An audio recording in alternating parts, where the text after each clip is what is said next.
ये है दैनिक प्रातःकाल का डिजिटल एडिशन प्रातःकाल लाइव। एक बहुत अच्छा निर्णय पुण्यश्लोक अहिल्या देवी होळकर कर्ज माफ़ी की योजना हमने घोषित की।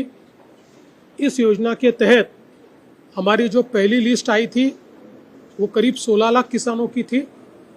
उस लिस्ट को हमने फील्ड में भेजा, उसमें आधार ऑथेंटिकेशन किया और जिनका आधार ऑथेंटिकेशन हुआ ऐसी पहली लिस्ट करीब 6,22,000 किसानों की, उनके खातों में 5,000 करोड़ से ज़्यादा पैसा आज हमने जमा किया है।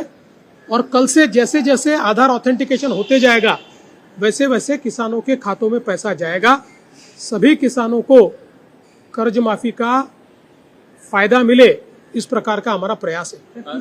देखिए, कितने किस्तों में नहीं, जैसा जैसा हमारे पास ऑथेंटिकेशन होगा हमारी तैयारी पूरी है। एक दिन में डेटा आया तो हम एक दिन में पैसा देंगे, लेकिन उसमें हर किसान को आधार ऑथेंटिकेशन करना पड़ता है। उतना ही काम उसका है, वो जैसे करता है हमारे पास ऑटोमेटिक वो आ जाता है और हम उसमें पैसा भरते हैं।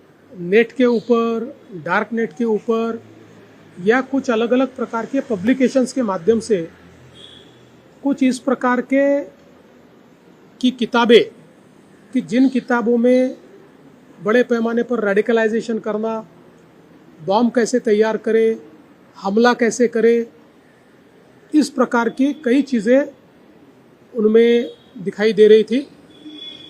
और हम लोग जानते हैं कि चूंकि एक्सप्रेसली इनको बैन करने के लिए हमारे पास इससे पहले कानून नहीं था, लेकिन अब हमारा नया कानून जो मंजूर हुआ है उसमें उसको बैन किया जा सकता है।